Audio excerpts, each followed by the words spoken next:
한국 기업 하나 죽이는 건 일도 아니다.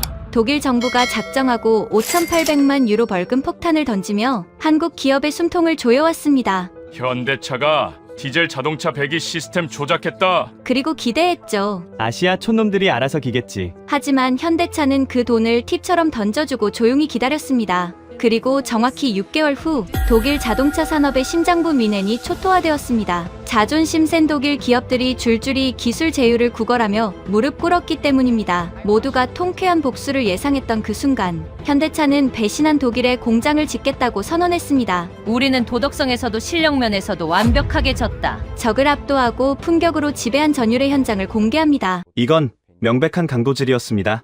5,800만 유로? 그날 독일 정부가 한국 기업을 겁박해서 뜯어낸 그 돈은 훗날 자신들의 최악의 자충수가 될 줄 아무도 몰랐죠. 제 이름은 루카스 밀러, 프랑크푸르트의 로펌 슈바르츠의 파트너 변호사입니다.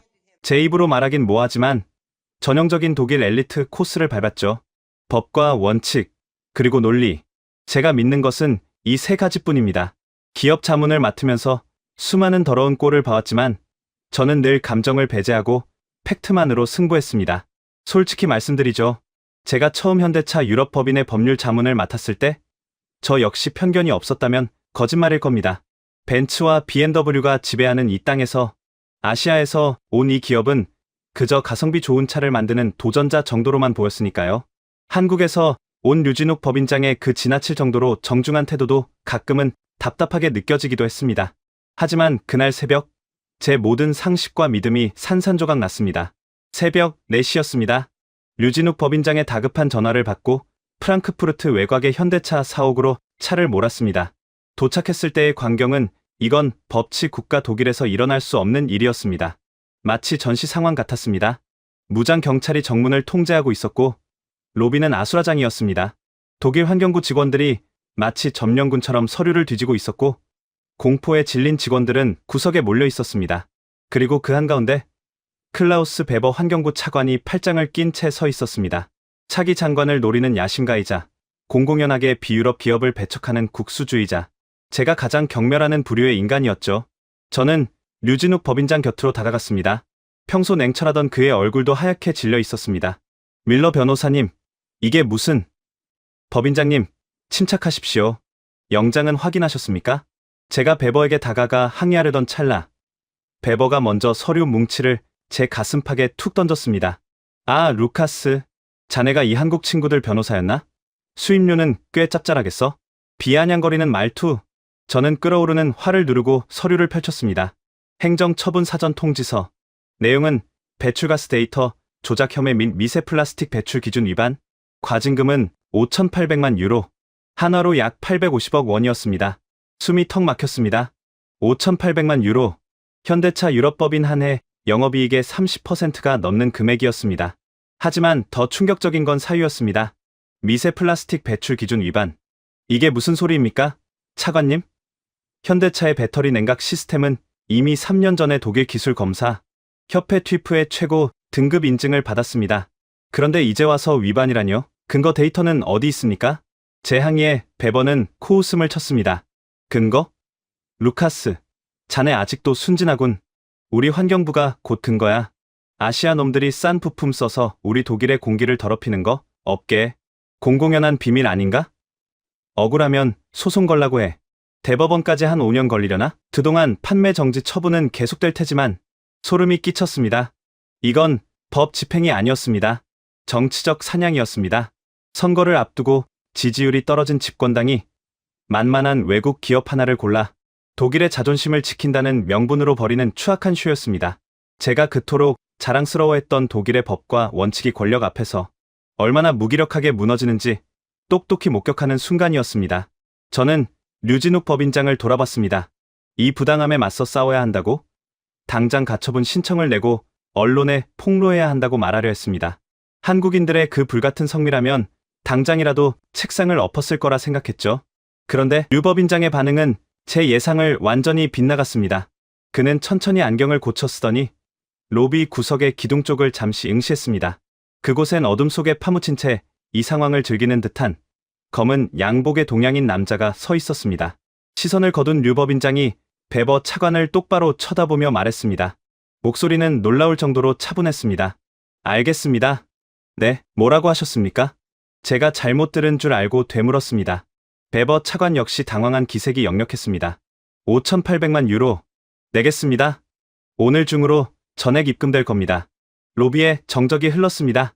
류법인장님, 미치셨습니까? 이건 혐의를 인정하는 꼴입니다. 저들이 원하는 게 바로 이겁니다.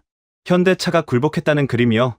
제가 류법인장의 팔을 잡고 말렸지만 그는 제 손을 부드럽게 뿌리쳤습니다. 그리고 베버 차관에게 한 걸음 다가가 아주 낮고 싸늘한 목소리로 말했습니다. 돈이 필요하셨으면 차라리 국어를 하시지 그러셨습니까? 이렇게 천박하게 굴지 였다. 가져가세요. 팁이라고 생각하겠습니다. 이 오만한 자식이. 베버가 얼굴이 불그락불락해져서 소리를 질렀지만 류법인장은 이미 미련 없이 등을 돌린 뒤였습니다. 엘리베이터에 단둘이 남겨졌을 때 저는 도저히 참을 수가 없어서 따져 물었습니다. 법인장님, 도대체 왜 그러신 겁니까? 850억입니다. 싸우지도 않고 포기하다니요. 제가 알던 법인장님이 맞습니까? 류법인장이 넥타이를 거칠게 풀며 창밖을 내다봤습니다. 아직 어둠이 채 가시지 않은 프랑크푸르트의 새벽하늘, 그의 옆 얼굴에서 처음으로 억눌린 분노가 느껴졌습니다. 밀러 변호사님, 아까 저 기둥 뒤에 있던 남자 보셨습니까? 네, 그 일본인 말씀이십니까? 아키라 마츠이, 토요타 유럽 대관 총괄입니다. 토요타. 머릿속이 하얘졌습니다. 경쟁사의 로비스트가 왜 독일 환경부의 단속 현장에 와 있는 겁니까? 독일 혼자 벌인 짓이 아닙니다. 판이 짜여 있어요. 베버는 하수인일 뿐이고 뒤에서 조종하는 놈들은 따로 있습니다. 지금 우리가 여기서 억울하다고 소리쳐봤자 독일 언론은 우리 목소리 한 줄도 안 실어줄 겁니다. 이미 쟤네들이 기사 다 써놨을 테니까요. 그렇다고 돈을 줍니까? 저런 날강도들한테요? 류법인장이 저를 돌아봤습니다. 그의 눈빛은 더 이상 온화한 비즈니스맨의 그것이 아니었습니다. 사냥감을 앞에 둔 아니, 폭풍 전야의 고요함 같은 서늘함이 서려 있었습니다. 돈 주라고 하세요. 그 돈이 저들의 목구멍을 막는 마지막 만찬이 될 테니까. 네. 루카스 씨, 당신의 독일 사람들은 지금 엄청난 착각을 하고 있어요. 우리가 850억이 무서워서 꼬리를 내렸다고 생각하죠. 하지만 그들이 진짜 두려워해야 할 건 돈이 아닙니다. 우리가 이 돈을 던져주고 난 뒤 우리가 선택할 침묵을 두려워해야 했어요. 엘리베이터 문이 열렸습니다. 류법인장이 먼저 걸어나가며 저에게 말했습니다. 오늘부터 짐 싸세요. 변호사님, 우린 미넨으로 갑니다. 미넨이라뇨? 거긴 BMW의 심장부 아닙니까? 네. 호랑이를 잡으려면 호랑이 굴로 들어가야죠. 아키라 마츠이, 그리고 베버, 저 쓰레기들이 미넨의 밀실에서 무슨 추악한 거래를 했는지 제가 직접 확인해야겠습니다. 그의 뒷모습을 보며 저는 전율을 느꼈습니다. 제가 알던 독일의 법과 상식은 오늘 죽었습니다. 그리고 저는 이 이방인이 보여줄 전혀 새로운 방식의 싸움에 휘말리게 될 것임을 직감했습니다. 현대차가 던진 850억 원의 벌금, 그것은 단순한 항복 선언이 아니었습니다. 거대한 자동차 제국 독일을 무너뜨릴 카운트다운의 시작 버튼이었습니다. 그리고 류법인장의 양복 안주머니에는 독일을 공포에 몰아넣을 프로젝트 P라는 이름의 파일이 숨겨져 있었습니다. 자, 이제 진짜 전쟁의 서막이 올랐습니다. 미넨의 가장 은밀한 곳에서 벌어지는 그들의 추악한 카르텔을 낱낱이 파헤쳐 보겠습니다. 미넨으로 가는 아우토반 위에서 저는 계속 생각했습니다. 도대체 류진욱이라는 사람은 뭘 믿고 저러는 걸까? 850억을 팁이라고 던져주다니, 미친 게 아니라면 뭔가 패가 있는 거겠죠? 변호사님, 많이 놀라셨죠? 운전대를 잡은 류법인장이 담담하게 물었습니다. 솔직히 말씀드려도 됩니까? 물론이죠. 이해가 안 됩니다. 왜 싸우지 않으십니까? 증거도 불충분하고 절차도 엉망이었습니다. 가처분 신청하면 충분히 막을 수 있었어요. 류법인장이 잠시 침묵했습니다. 그러더니 백미러로 뒷좌석을 힐끗 보며 말했습니다. 루카스 씨, 저 뒤에 차 보이시죠? 백미러를 봤습니다. 검은색 세단 한 대가 우리를 따라오고 있었어요. 프랑크푸르트 나올 때부터 따라붙었습니다. 아마 토요타 쪽에서 붙인 미행이겠죠? 소름이 끼쳤습니다. 일본 기업이 왜 우리를 감시하는 겁니까? 아까 사옥에서 본 그 남자, 아키라 마츠이, 토요타 유럽 대관 총괄입니다. 대관이 뭔지 아시죠? 로비스트 아닙니까? 네. 정치인 매수하고, 언론 조작하고, 경쟁사 발목 잡는 게 직업인 사람입니다. 그런 자가 왜 독일 환경부 단속 현장에 있었을까요? 저는 대답하지 못했습니다. 머릿속이 복잡해졌어요. 우연이 아닙니다. 변호사님, 오늘 벌어진 일 전부 짜여진 각본이에요. 우리가 싸우면 싸울수록 저들 손바닥 위에서 놀아나는 겁니다. 그래서 돈을 주고 나온 겁니까? 시간을 산 겁니다. 저들이 승리감에 도취해 있는 동안 우리는 진짜 전쟁을 준비해야 해요. 그때 류법인장의 휴대폰이 울렸습니다. 화면을 보더니 표정이 굳었어요. 왔군요. 누구입니까? 내부자입니다. 미넨에서 만나기로 한 사람이에요. 미넨에 도착한 건 저녁 무렵이었습니다. 류법인장은 시내 중심가 대신 외곽의 작은 마을로 차를 몰았어요. 좁은 골목길을 돌고 돌아 도착한 곳은 낡은 맥주집이었습니다. 여기서 만납니까? 눈에 띄지 않는 곳이 필요합니다. 맥주집 안은 어둡고 텅 비어 있었어요. 구석 자리에 한 남자가 앉아 있었습니다. 50대 후반, 회색 머리카락에 피곤해 보이는 눈, 어딘가 죄책감에 시달리는 사람 특유의 표정이었습니다. 한스 슈미트 씨, 오랜만입니다. 류법인장이 악수를 청했습니다. 남자는 고개를 끄덕이며 자리에서 일어났어요. 류법인장, 그리고 이분은? 제 법률 자문입니다. 루카스 밀러 변호사, 한스 슈미트.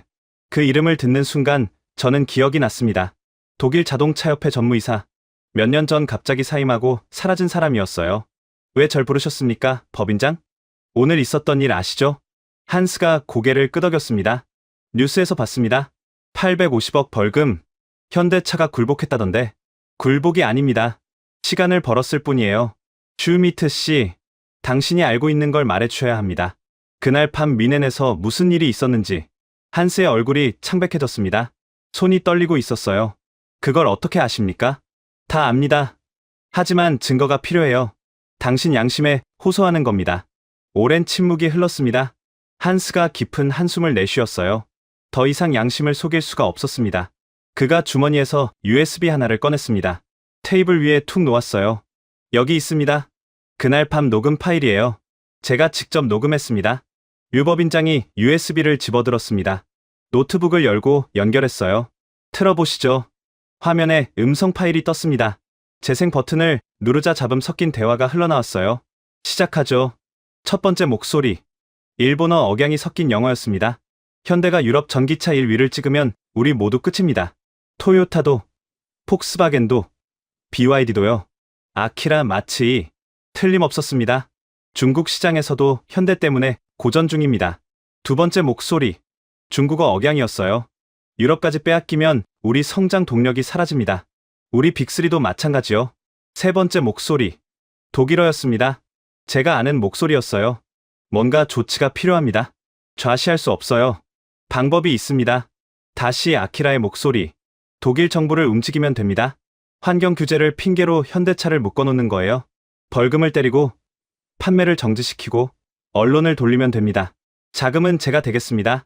중국 억양의 목소리. 3억 유로. 한화로 4천억 원 정도면 충분하겠죠? 저는 믿을 수가 없었습니다. 귀를 의심했어요.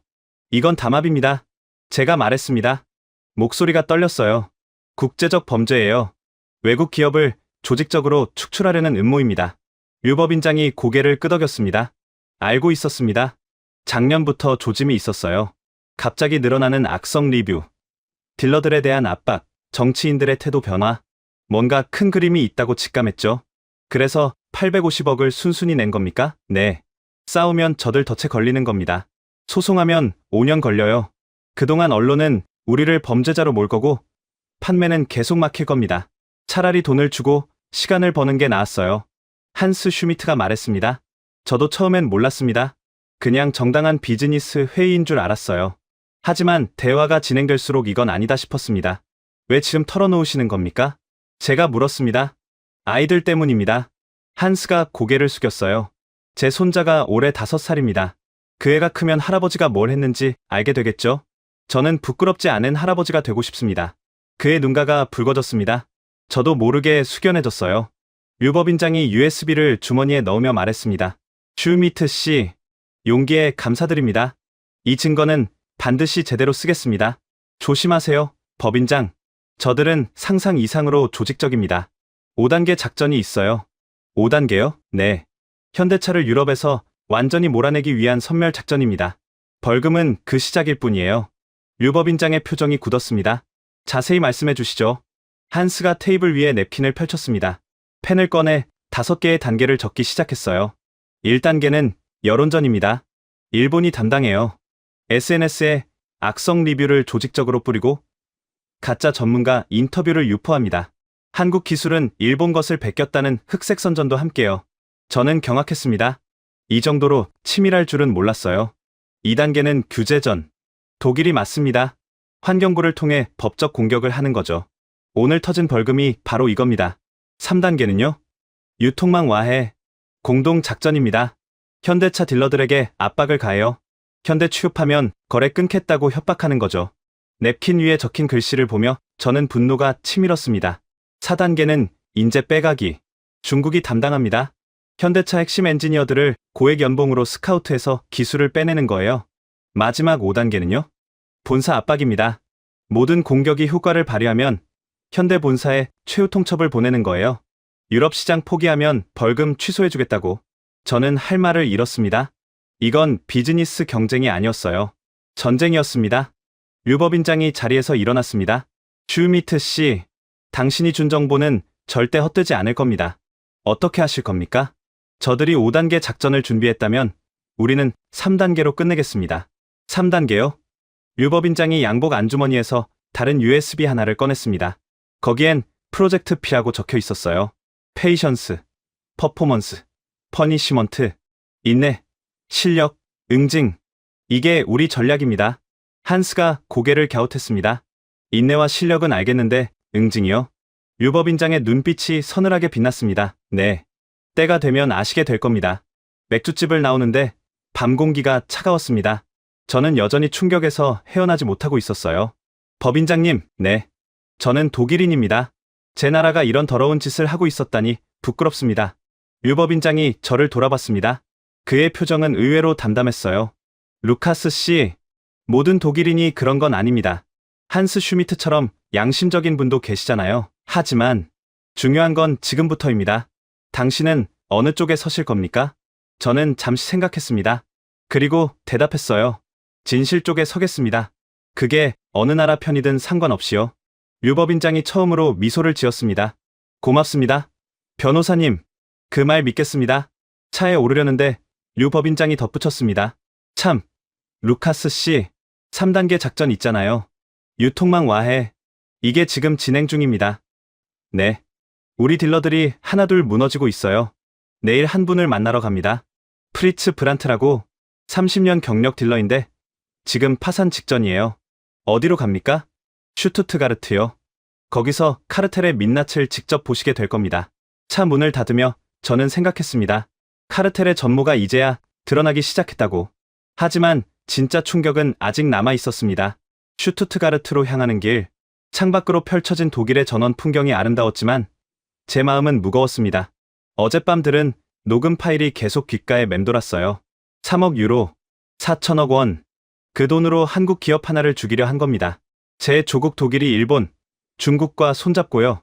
다 왔습니다. 류법인장이 차를 세웠습니다. 작은 자동차 대리점 앞이었어요.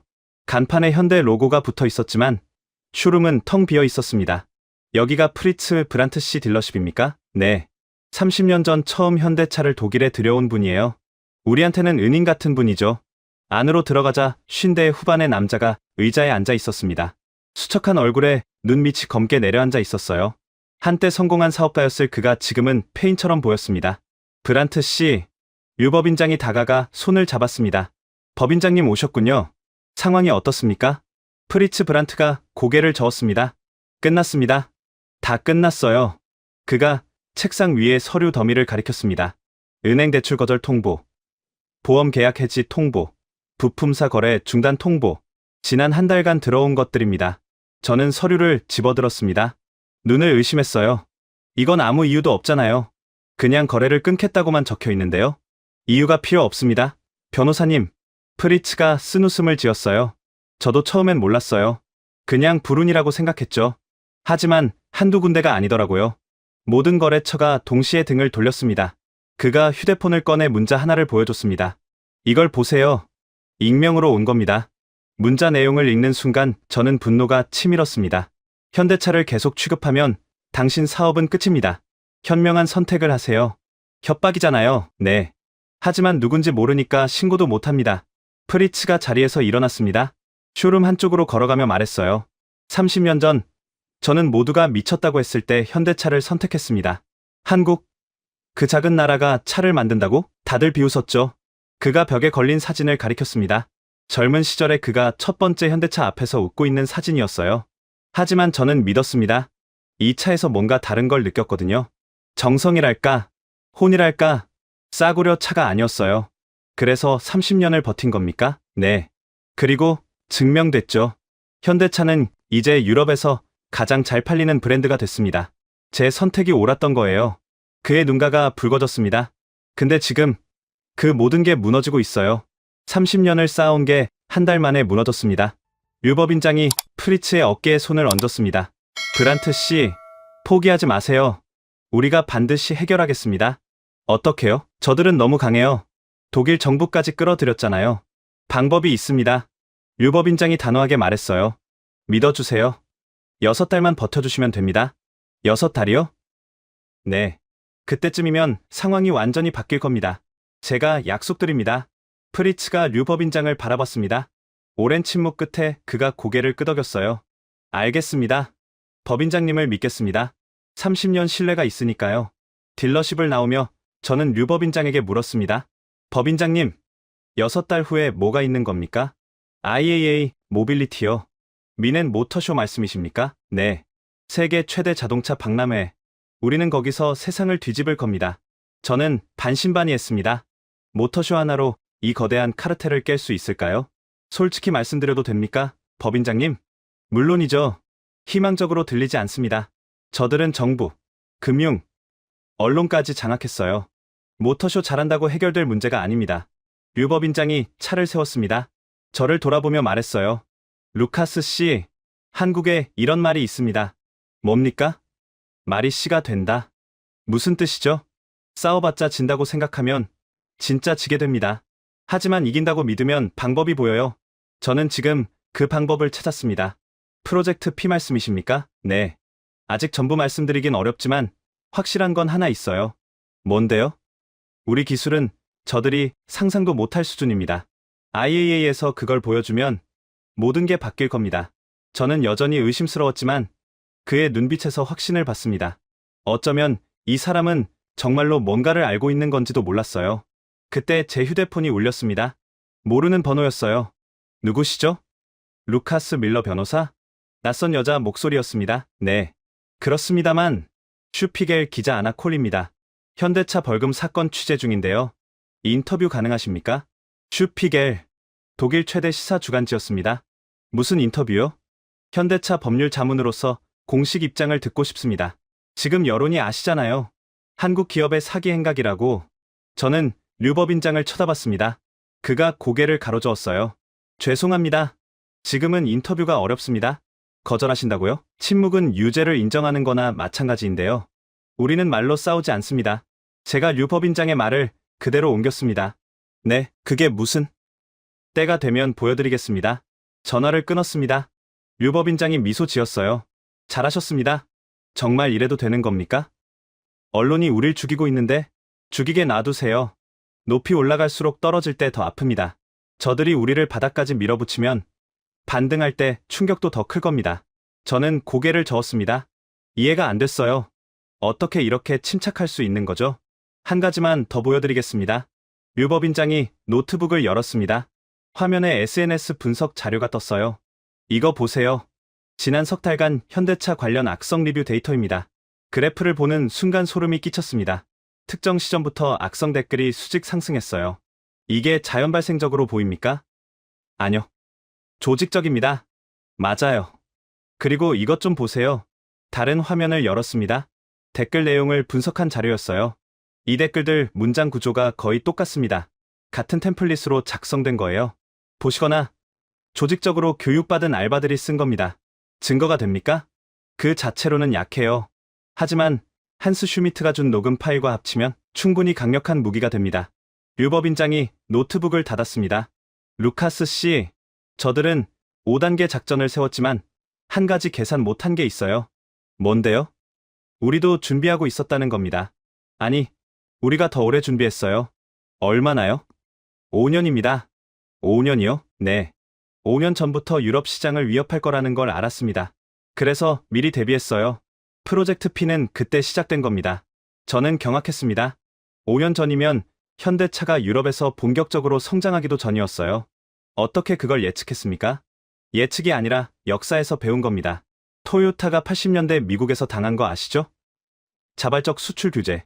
일본 차가 잘 나가니까 미국이 규제로 발목 잡았어요. 알고 있습니다. 같은 일이 우리한테도 일어날 거라고 봤습니다.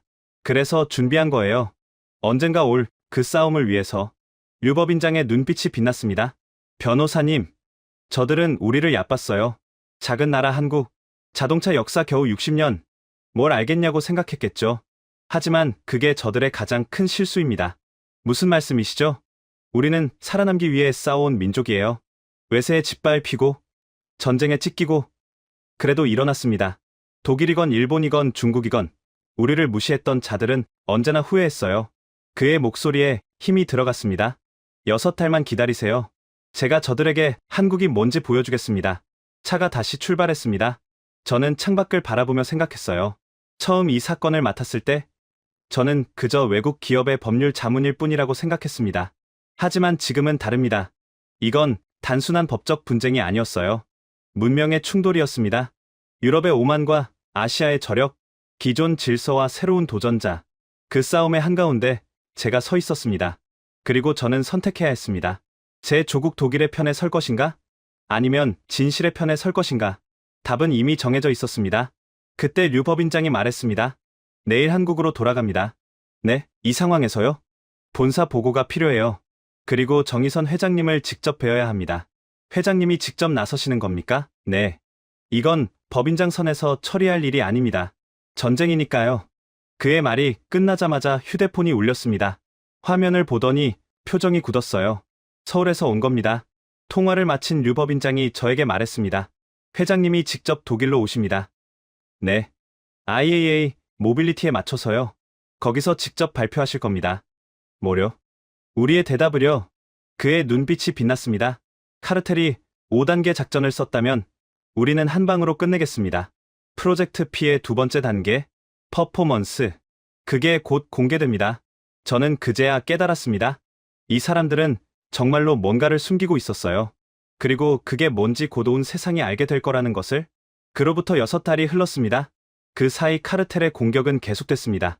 딜러들이 하나둘 무너졌고 핵심 엔지니어 몇 명이 BYD로 이직했어요. 독일 언론은 연일 현대차의 위기를 보도했습니다. 한국 기업의 한계, 유럽 철수 임박이라는 기사가 매일 쏟아졌죠. 하지만 류법인장은 묵묵히 버텼습니다. 때가 되면 보여드린다는 말만 남기고요. 그 사이 세상은 현대차를 잊어가고 있었어요. 더 정확히는 현대차가 굴복했다고 믿고 있었죠. 언론은 더 이상 기사를 쓰지 않았습니다. 이미 승부가 끝났다고 생각했으니까요. 카르텔은 자축했습니다. 아키라 마츠이가 도쿄 본사에서 보고했다는 소문이 들렸어요. 현대차 유럽 철수는 시간 문제라고. 베버 차관은 장관 승진이 확정됐다며 들떠 있었습니다. 리웨이는 BYD 유럽 진출 로드맵을 발표했고요. 모두가 현대차는 끝났다고 생각했습니다. 하지만 저는 알고 있었어요. 폭풍 전에 고요라는 걸. 류진욱 법인장과는 가끔 연락을 주고받았습니다. 그는 서울과 유럽을 오가며 뭔가를 준비하고 있었어요. 구체적인 내용은 알려주지 않았습니다. 다만 한마디만 했죠. 때가 되면 직접 보시게 될 겁니다. 그러던 어느 날 미넨에서 만나자는 연락이 왔습니다. IAA 모빌리티 개막 일주일 전이었어요. 미넨 공항에서 류법인장을 만났습니다. 오랜만에 본 그는 지쳐 보였지만 눈빛만은 여전히 날카로웠어요. 잘 오셨습니다. 변호사님, 6달 만입니다. 그동안 뭘 하신 겁니까? 보여드리죠. 그가 저를 데리고 간 곳은 미넨 외곽의 한 창고였습니다. 겉보기엔 평범한 물류 창고였어요. 하지만 안으로 들어가는 순간 저는 말을 잃었습니다. 거대한 공간에 자동차 한 대가 덮개를 쓰고 서 있었습니다. 주변에는 한국에서 온 것으로 보이는 엔지니어 수십 명이 분주하게 움직이고 있었어요. 이게 뭡니까? 프로젝트 P의 핵심입니다. 류법인장이 덮개 끝을 잡았습니다. 아이오닉 9. 세상에 한 번도 본 적 없는 차입니다. 덮개가 벗겨졌습니다. 저는 숨이 멎는 줄 알았어요. 유선형의 아름다운 실루엣, 미래에서 온 것 같은 디자인. 하지만 진짜 충격은 외관이 아니었습니다. 이 차의 배터리를 보세요. 류법인장이 차 밑을 가리켰습니다. 차세대 고체 배터리입니다. 세계 최초 양산이에요. 고체 배터리요? 그건 아직 상용화가 안 됐다고 했습니다. 우리가 해냈어요. 엔지니어 한 명이 다가와 설명했습니다. 일회 충전으로 850km 주행이 가능합니다. 급속 충전 10분이면 80%가 충전돼요. 그게 가능합니까? 보여드리죠. 그가 배터리 셀 하나를 꺼냈습니다. 그리고 놀랍게도 못으로 그걸 관통했어요. 뭐 하시는 겁니까? 제가 소리쳤지만 아무 일도 일어나지 않았습니다. 불도, 연기도, 폭발도 없었어요. 이 배터리는 액체 전해질이 없습니다. 그래서 물리적으로 화재가 불가능해요. 이게 우리 기술입니다. 저는 할 말을 잃었습니다. 독일 자동차 업계가 10년 후에나 가능할 거라고 했던 기술이었어요. 그런데 한국이 이미 해낸 겁니다. 이게 다가 아닙니다. 류법인장이 차 문을 열었습니다. 앉아보세요. 운전석에 앉자 대시보드에 화면이 떴습니다. 고급 자율주행 레벨 3+입니다. 고속도로에서는 운전자 개입 없이 목적지까지 갑니다. 레벨 3+요? 그것도 아직? 우리는 됩니다. 시연이 시작됐습니다. 차가 스스로 창고 밖으로 나가 주변을 돌았어요. 핸들에 손 한 번 안 댔는데 완벽하게 주행했습니다. 차에서 내린 저는 한참 동안 말이 안 나왔습니다. 어떻게 이게 가능한 겁니까? 6년 전부터 준비했습니다. 류법인장이 대답했어요. 정의선 회장님의 지시였어요. 언젠가 우리를 막으려는 세력이 나타날 거다. 그때를 대비해서 압도적인 기술을 준비하라고. 6년 전에요? 네. 그래서 이게 가능했습니다. 저들이 음모를 꾸미는 동안 우리는 기술을 쌓았어요. 저는 고개를 저었습니다. 경이로웠어요. 그런데 왜 지금까지 숨기신 겁니까? 이게 있으면 진작 반격할 수 있었잖아요. 타이밍이 중요합니다. 변호사님, 류법인장이 창밖을 바라봤습니다. 6달 전에 이걸 공개했다면 어땠을까요? 걸금 맞고 억울해서 내놓은 것처럼 보였을 겁니다. 패자의 발악으로 비쳤겠죠. 그래서 기다린 겁니까? 네. 저들이 승리감에 도취하게 놔뒀습니다.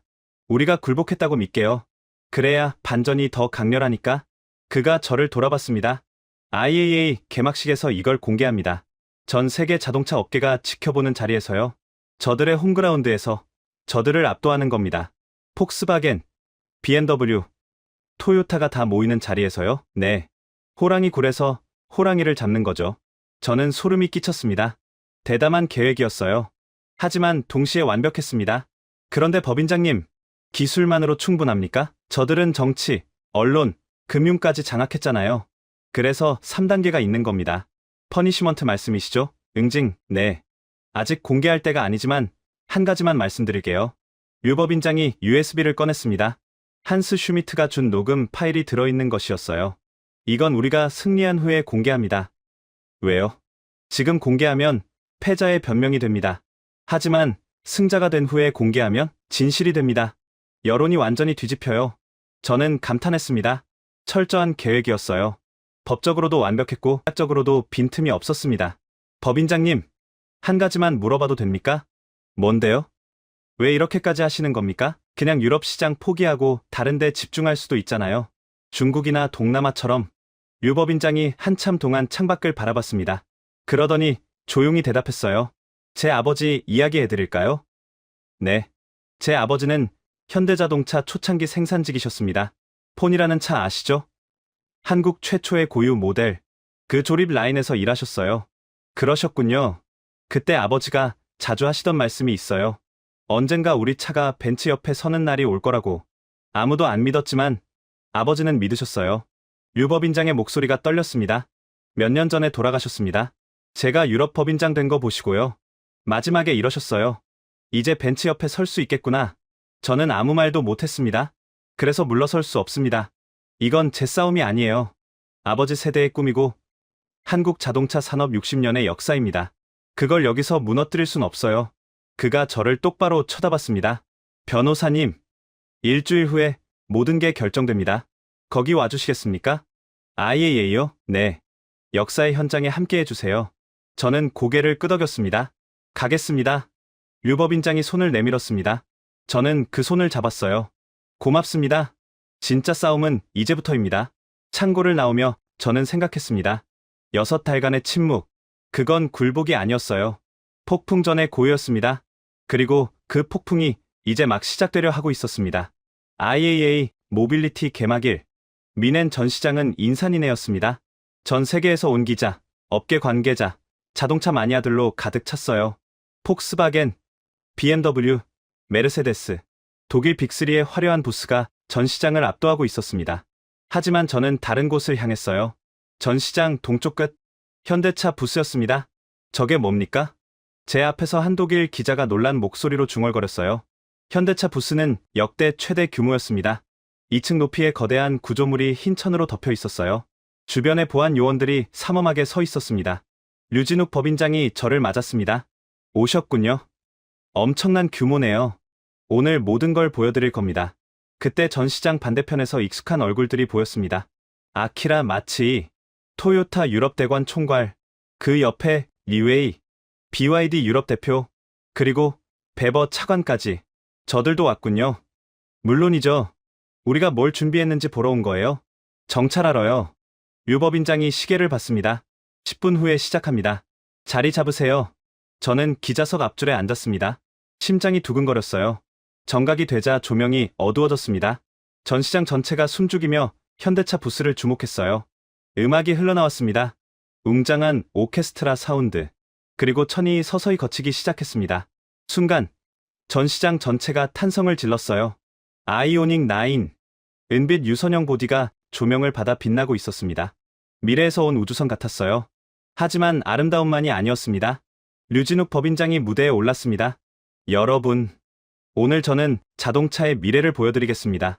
그가 버튼을 누르자 거대한 화면에 스펙이 떴습니다. 1회 충전 850km, 10분 급속 충전 80%, 고급 자율주행 레벨 3+, 차세대 고체 배터리 세계 최초 양산. 회장 전체가 술렁였습니다. 여기저기서 감탄이 터져나왔어요. 거짓말이야. 저건 불가능해. 제 옆에 앉은 독일 기자가 중얼거렸습니다. 하지만 류 법인장은 담담하게 말을 이었어요. 증명해드리죠. 무대 위에 배터리 셀이 놓였습니다. 엔지니어가 못을 들고 나왔어요.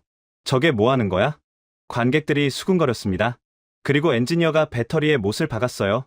비명이 터질 뻔했습니다. 하지만 아무 일도 일어나지 않았어요. 불도, 연기도, 폭발도 없었습니다. 이 배터리는 물리적으로 화재가 불가능합니다. 류 법인장이 말했습니다. 이게 우리 기술입니다. 이게 한국입니다. 전 시장이 폭발했습니다. 박수와 환호가 쏟아졌어요. 저는 카르텔 쪽을 봤습니다. 아키라 마츠의 얼굴이 창백해져 있었어요. 리웨이는 휴대폰을 들고 급하게 통화하고 있었습니다. 베버 차관은 입이 딱 벌어진 채로 굳어 있었어요. 하지만 진짜 쇼는 지금부터였습니다. 자율주행을 보여드리겠습니다. 아이오닉 9이 무대에서 스스로 움직이기 시작했습니다. 운전석에는 아무도 없었어요. 차가 전시장 안을 천천히 돌았습니다. 장애물을 피하고 사람들 사이를 지나가고 완벽하게 원래 자리로 돌아왔어요. 기립박수가 터졌습니다. 저는 눈물이 날 것 같았어요. 독일인으로서 굴욕적이었지만 동시에 경외심을 느꼈습니다. 이게 한국인가? 이게 현대차인가? 발표가 끝난 후 기자 간담회가 열렸습니다. 질문이 쏟아졌어요. 가격은 얼마입니까? 폭스바겐 ID7보다 25% 저렴합니다. 또 한 번 탄성이 터졌습니다. 더 좋은 기술에 더 싼 가격. 압도적이었어요. 출시 일정은요? 내년 상반기 유럽 출시입니다. 생산은 어디서 합니까? 현재 한국 울산 공장입니다. 하지만 류 법인장이 잠시 말을 멈췄어요. 그리고 폭탄을 터뜨렸습니다. 독일 공장 건설을 검토 중입니다. 네, 독일이요? 네. 유럽 현지 생산을 위해서요. 구체적인 내용은 추후 발표하겠습니다. 회장이 다시 술렁였습니다. 현대차가 독일에 공장을 짓는다고? 폭스바겐의 안방에? 저는 카르텔 쪽을 다시 봤습니다. 그들은 이미 자리를 떴어요. 도망치듯 빠져나가고 있었습니다. 간담회가 끝난 후 류 법인장이 저에게 다가왔습니다. 어떠셨습니까? 압도적이었습니다. 시작일 뿐이에요. 시작이라고요? 네. 아직 3단계가 남았잖아요. 그가 시계를 봤습니다. 이틀 후 베를린에서 골든 스티어링 시상식이 열립니다. 그거요. 독일 최고 권위 시상식. 네. 거기서 진짜 승부가 납니다. 무슨 뜻이죠? 저들이 가만히 있겠습니까? IAA에서 당했으니 시상식에서라도 막으려 할 거예요. 심사위원을 건드린다는 겁니까? 아마도요. 하지만 올해부터 심사 방식이 바뀌었어요. 기술 점수 100%입니다. 로비가 안 통해요. 류법인장이 미소 지었습니다. 그래서 기다렸습니다. 우리 기술이 인정받을 무대를요. 저는 IAA 전시장을 둘러봤습니다. 아직도 현대차 부스 앞에 인파가 몰려 있었어요. 폭스바겐과 토요타 부스는 한산했습니다. 역전이 시작됐군요. 아직 아닙니다. 류법인장이 고개를 저었어요. 시상식에서 이겨야 진짜 역전입니다. 저들의 홈에서, 저들의 규칙으로, 저들을 이기는 거예요. 그래야 완벽합니다. 자신 있으십니까? 기술에 자신 있습니다. 우리 차가 최고라는 걸 세계가 인정할 겁니다. 그의 눈빛이 빛났어요. 그리고 그날 밤 3단계가 시작됩니다. 퍼니시먼트, 네. 응징이요. 류법인장이 양복 안주머니를 두드렸습니다. USB가 들어있는 곳이었어요. 저들이 우리한테 한 짓, 전 세계가 알게 될 겁니다. 저는 등골이 서늘해졌습니다. 폭풍은 아직 끝나지 않았어요. 아니, 진짜 폭풍은 지금부터였습니다. 베를린에서 뵙겠습니다. 류법인장과 악수를 나누며 저는 생각했습니다. 6달간의 침묵이 드디어 깨지기 시작했다고. 그리고 그 침묵이 얼마나 무서운 것이었는지 곧 카르텔이 뼈저리게 느끼게 될 거라고. IAA를 나서는데 제 휴대폰이 울렸습니다. 슈피겔 기자 아나콜이었어요. 윌러 변호사님, 현대차 발표 보셨어요? 대단하던데요. 봤습니다. 인터뷰 좀 해주세요. 법률 자문으로서 소감이 어떠신지. 저는 잠시 생각했습니다. 그리고 대답했어요. 시상식 끝나고 연락드리겠습니다. 그때 할 말이 훨씬 많을 겁니다. 무슨 뜻이죠? 곧 아시게 될 겁니다. 전화를 끊었습니다. 저는 베를린행 기차표를 예매했어요. 역사가 쓰이는 현장, 거기 함께할 생각에 심장이 뛰었습니다. 베를린 악스벨 호텔, 골든 스티어링 시상식 장소였습니다. 빨간 카펫 위로 유럽 자동차 업계의 거물들이 줄지어 들어오고 있었어요. 폭스바겐 BMW 회장, 메르세데스 부사장, 그리고 토요타, 르노, 피아트까지 50년 역사의 독일 최고 권위 시상식, 빌트지가 주관하는 자동차계의 오스카였습니다. 긴장되십니까? 제가 류진욱 법인장에게 물었습니다. 아니요. 그가 담담하게 대답했어요. 오늘은 즐기러 왔습니다. 저는 고개를 갸웃했습니다. 이 중요한 날 긴장이 안 된다고요? 우리가 할 건 다 했어요. 기술은 최고입니다. 이제 결과만 기다리면 됩니다. 회장 안으로 들어갔습니다. 화려한 샹들리에 아래로 원탁들이 배치되어 있었어요. 저는 현대차 테이블에 앉았습니다. 저쪽 구석에 카르텔이 보였습니다. 아키라 마치, 리웨이, 그리고 베버 차관. 그들은 고개를 맞대고 뭔가를 열심히 논의하고 있었어요. 저들 분주하네요. 마지막 발악이겠죠. 류법인장이 담담하게 말했어요. 심사위원들 접촉하려 할 겁니다. 하지만 소용없어요. 올해부터 심사는 완전히 기술 점수로만 결정됩니다. 로비가 통하지 않아요. 시상식이 시작됐습니다. 사회자가 무대에 올라 인사했어요. 올해의 골든 스티어링은 특별합니다. 자동차 산업의 대전환기에 걸맞게 역대 가장 치열한 경쟁이 펼쳐졌습니다. 첫 번째 시상이 시작됐습니다. 올해의 디자인 후보는 메르세데스 EQS, BMW iX, 그리고 제네시스 GV90입니다. 제네시스, 현대차 프리미엄 브랜드였어요.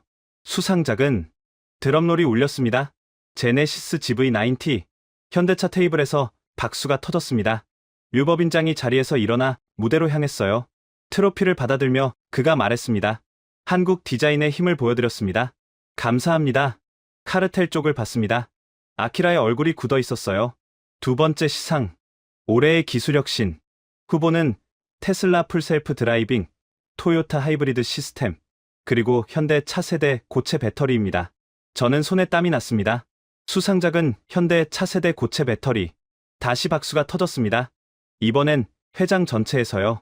독일 관객들도 박수를 치고 있었어요. 아키라 마츠이가 자리에서 벌떡 일어났습니다. 뭔가 화난 표정으로 밖으로 나갔어요. 세 번째 시상, 올해의 전기차. 후보는 폭스바겐 ID7, BYD 실, 그리고 현대 아이오닉 9입니다. 이건 확신할 수 없었어요. 폭스바겐 홈그라운드니까요. 수상작은 회장이 숨을 죽였습니다. 현대의 아이오닉 9, 폭발적인 박수가 터졌습니다. 기립박수였어요. 독일 관객들이 일어서서 박수를 치고 있었습니다. 폭스바겐 CEO가 얼굴이 불그락불락해져서 자리를 떴어요. BYD 리웨이도 따라 나갔습니다. 그리고 마지막, 올해의 차, 골든 스티어링 본상이었습니다. 50년 역사상 한국 차가 받아본 적 없는 상이에요. 후보는 메르세데스 EQS, BMW iX, 포르쉐 타이칸, 그리고 현대 아이오닉 9입니다. 저는 심장이 터질 것 같았습니다. 올해의 차는 3초가 영원처럼 느껴졌어요.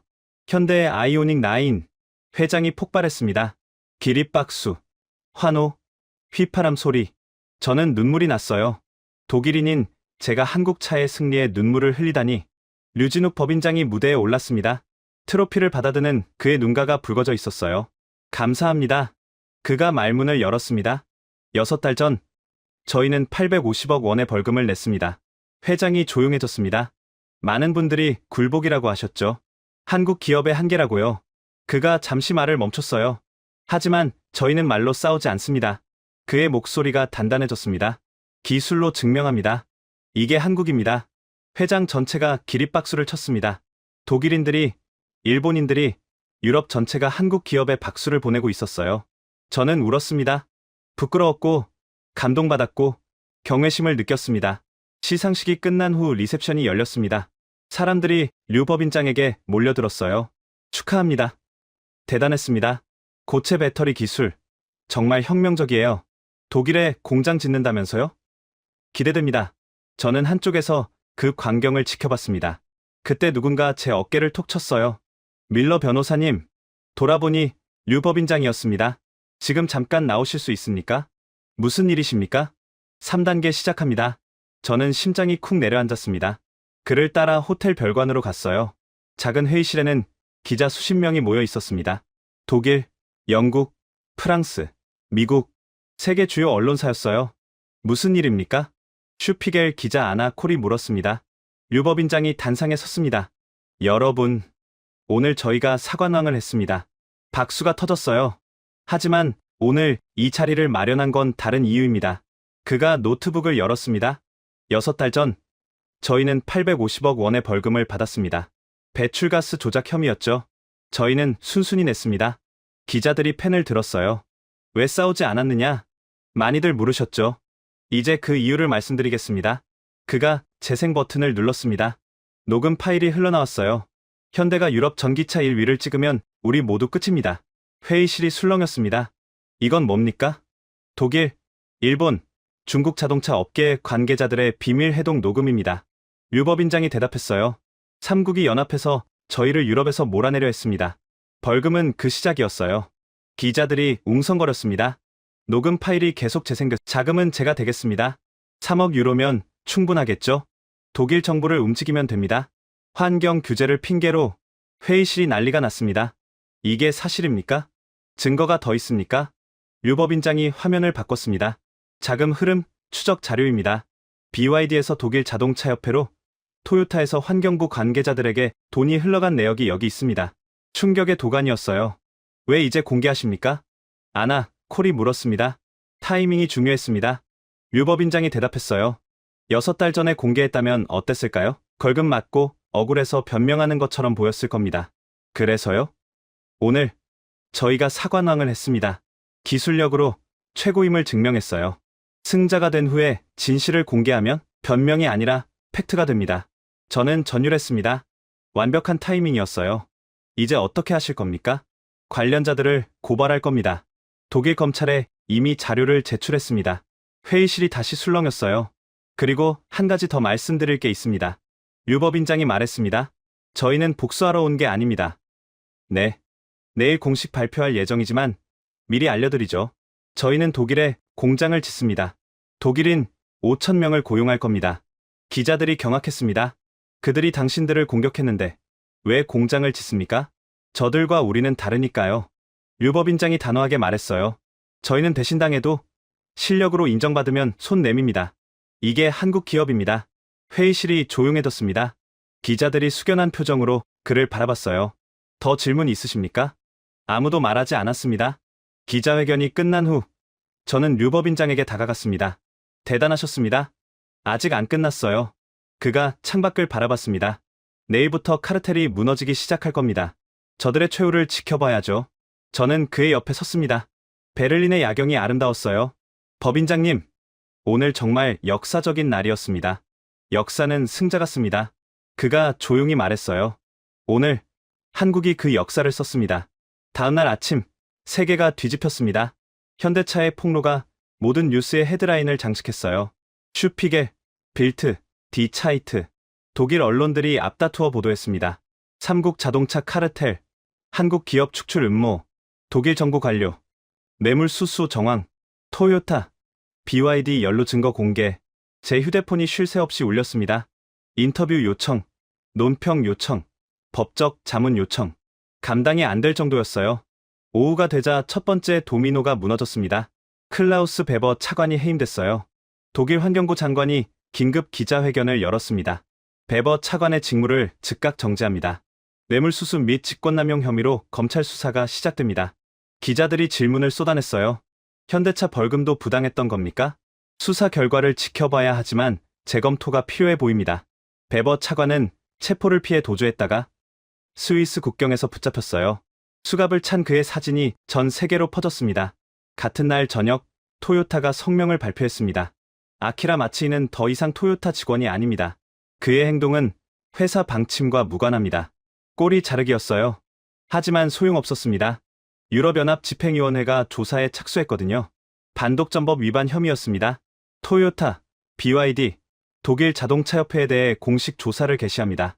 최대 매출액의 10%까지 과징금이 부과될 수 있습니다. 매출액의 10%. 토요타에겐 수조 원이었어요. 일본 언론들도 난리가 났습니다. 한국을 깔봤다가 망신. 아사히 신문.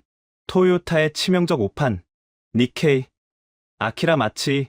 도쿄에서 체포. 요미우리. 아키라 마치이는 결국 일본으로 송환되어 조사를 받았습니다. 업무상 배임 혐의였어요. 중국은 더 조용히 처리했습니다. 리웨이가 본국으로 소환됐다는 소식만 들렸어요. 중국 정부는 공식 논평을 피했습니다. 하지만 BYD 주가가 하루 만에 20% 폭락했습니다. 독일 자동차 업계도 충격에 빠졌어요. 폭스바겐 CEO가 긴급 이사회를 소집했습니다. 현대차와의 관계 개선이 시급합니다. BMW도 마찬가지였어요. 고체 배터리 기술 제휴를 타진해야 합니다. 메르세데스까지 손을 내밀었습니다.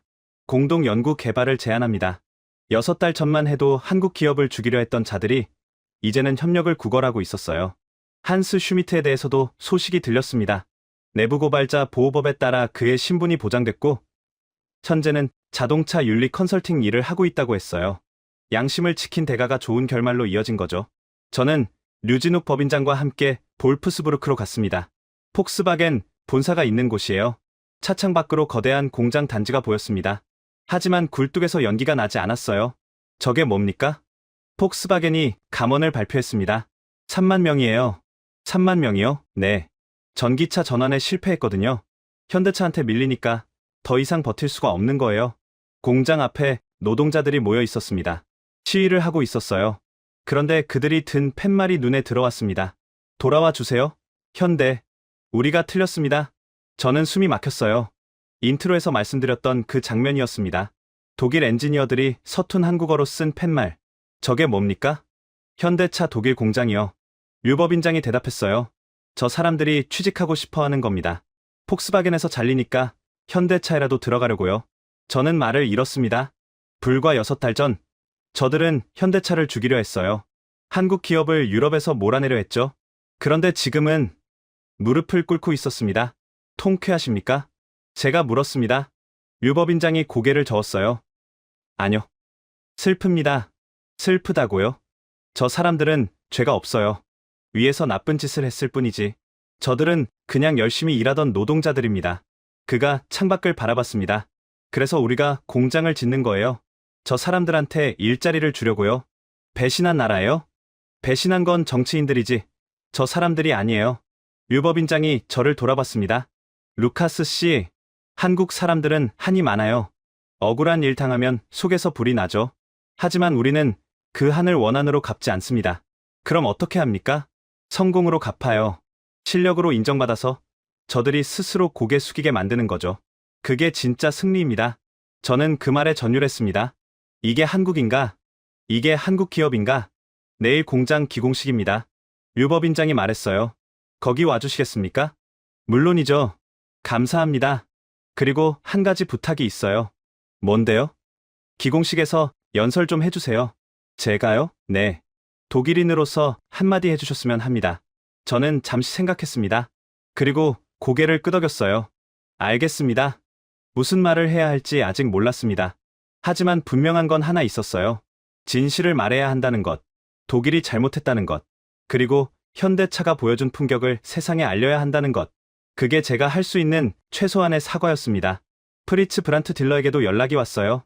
변호사님, 대박입니다. 무슨 일이에요? 거래처가 다 돌아왔어요. 은행에서도 대출해준대요. 현대차 딜러라고 하니까 오히려 환영하더라고요. 저는 웃음이 났습니다. 정의가 승리한 거예요. 축하드립니다. 브란트 씨, 아니에요. 현대차 덕분이에요. 법인장님께 감사하다고 전해주세요. 직접 말씀하시죠. 내일 기공식에서 뵐 수 있을 겁니다. 꼭 가겠습니다. 전화를 끊고 저는 창밖을 바라봤습니다. 볼프스부르크의 저녁 하늘이 붉게 물들어 있었어요. 카르텔은 무너졌습니다. 정의가 승리했어요. 하지만 이건 끝이 아니었습니다. 새로운 시작이었어요. 기공식 당일, 볼프스부르크 외곽의 넓은 대지에 현대차 독일 공장이 들어설 예정이었습니다. 수천 명의 인파가 모였어요. 독일 정부 관계자, 지역 주민, 언론, 그리고 취업을 희망하는 노동자들까지. 저는 단상 옆에 서 있었습니다. 심장이 두근거렸어요. 제 인생에서 가장 중요한 연설을 앞두고 있었거든요. 류진욱 법인장이 먼저 연설했습니다. 오늘 이 자리는 특별합니다. 6달 전, 저희는 이 나라에서 범죄자 취급을 받았습니다. 850억 원의 벌금을 맞았죠. 청중이 조용해졌습니다. 하지만 저희는 분노로 대응하지 않았습니다. 말로 싸우지 않았어요. 기술로 증명했습니다. 그리고 오늘 이 자리에 서게 됐습니다. 박수가 터졌습니다.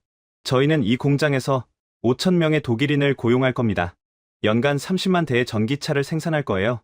독일 경제에 기여하겠습니다. 환호가 쏟아졌어요. 누군가 물을 겁니다. 왜 배신한 나라에 공장을 짓느냐고. 대답해 드리죠. 류법인장이 청중을 둘러봤습니다. 저희는 복수하러 온 게 아닙니다. 함께 성장하러 온 겁니다. 잘못한 건 일부 정치인들이지 독일 국민이 아니에요. 저희는 열심히 일하는 노동자들과 함께 미래를 만들겠습니다. 기립박수가 터졌습니다. 저는 눈물이 났어요.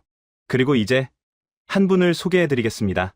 저희의 법률 자문이자 이번 사건을 처음부터 함께한 분입니다. 루카스 밀러 변호사님. 저는 단상에 올랐습니다. 수천 명의 눈이 저를 바라봤어요. 독일인인 제가 한국 기업을 위해 연설하는 거였습니다. 심호흡을 했습니다. 그리고 입을 열었어요. 저는 독일인입니다. 청중이 조용해졌습니다. 저는 평생 이 나라를 자랑스러워했습니다. 기술 강국, 자동차의 본고장. 독일은 제 자부심이었어요. 잠시 말을 멈췄습니다. 하지만 6달 전, 저는 부끄러웠습니다. 웅성거림이 들렸어요. 제 나라가 외국 기업을 상대로 더러운 짓을 하고 있었거든요. 음모를 꾸미고, 뇌물을 주고, 거짓 혐의를 씌웠습니다. 저는 변호사로서 그걸 직접 목격했어요. 청중이 숨죽였습니다. 처음엔 믿기 싫었습니다. 독일이 그럴 리 없다고요. 하지만 증거 앞에서는 부정할 수 없었어요. 저는 제 나라를 변호할 수 없었습니다. 잠시 숨을 골랐습니다. 그런데 더 충격적인 건 따로 있었어요. 현대차의 대응이었습니다. 청중이 고개를 갸웃했습니다. 저들은 억울한 벌금을 순순히 냈어요. 싸우지 않았습니다. 저는 이해가 안 됐어요. 왜 굴복하냐고 물었죠. 저는 류진욱 법인장을 바라봤습니다. 그분이 대답했어요. 우리는 말로 싸우지 않는다고. 기술로 증명한다고. 그리고 6달 동안 저는 그 말의 의미를 배웠습니다. 목소리에 힘이 들어갔습니다. 분노로 대응하면 지는 겁니다. 감정에 휩쓸리면 실수해요. 하지만 냉정하게, 실력으로 증명하면 적들이 스스로 무너집니다. 현대차가 그랬어요. 저는 청중을 바라봤습니다. 저는 독일인으로서 사과드립니다. 제 나라가 잘못했어요. 더러운 음모로 외국 기업을 괴롭혔습니다. 죄송합니다. 침묵이 흘렀습니다. 그리고 한국에 감사드립니다. 저희가 저지른 잘못에도 불구하고 손 내밀어 주셔서, 일자리를 주시고 함께 성장하자고 해주셔서 그 품격에 경의를 표합니다. 저는 마지막으로 말했습니다. 저는 독일인입니다. 하지만 오늘만큼은 솔직히 말하겠습니다. 숨을 깊이 들이쉬었어요. 한국이 부럽습니다. 기립박수가 터졌습니다. 독일인들이 일어서서 박수를 쳤어요. 저는 눈물을 닦으며 단상에서 내려왔습니다. 류진욱 법인장이 저를 맞았습니다. 고마웠습니다. 변호사님, 저야말로요. 우리는 악수를 나눴습니다. 기공식이 끝난 후 저는 프리츠 브란트 씨를 만났습니다. 그가 눈물을 글썽이며 제 손을 잡았어요. 변호사님, 감사합니다. 제가 한 건 없어요. 아니에요. 당신이 진실을 말해줬잖아요. 독일인이 독일의 잘못을 인정하기가 얼마나 어려운지 저는 알아요. 그가 류진욱 법인장을 돌아봤습니다. 법인장님, 30년간 현대차와 함께 했는데 오늘이 가장 자랑스러운 날입니다. 저야말로 감사합니다. 브란트 씨, 어려울 때 믿어주셔서. 프리츠가 고개를 끄덕였습니다. 앞으로도 함께하겠습니다. 영원히요. 저는 그 모습을 보며 생각했습니다. 이게 비즈니스인가? 아니었어요. 이건 신뢰였습니다. 30년의 신뢰, 그게 결국 승리한 거예요. 기공식장을 나서는데 류진욱 법인장이 제 옆으로 왔습니다. 루카스 씨. 네. 앞으로도 저희 법률 자문 맡아주시겠습니까? 저는 웃었습니다. 당연하죠. 이렇게 멋진 클라이언트를 어디서 찾겠어요. 그가 미소 지었습니다. 고맙습니다. 함께해서 영광이었습니다. 저는 기공식장을 나서며 하늘을 올려다봤습니다. 볼프스부르크의 하늘이 맑았어요. 6달 전, 저는 외국 기업의 법률 자문일 뿐이라고 생각했습니다. 하지만 지금은 달랐어요. 저는 역사의 한 페이지를 함께 쓴 증인이었습니다. 한국 기업이 유럽의 심장부에서 승리한 역사, 음모와 배신을 기술과 품격으로 이겨낸 역사, 그 역사를 제가 직접 목격했어요. 그리고 저는 깨달았습니다.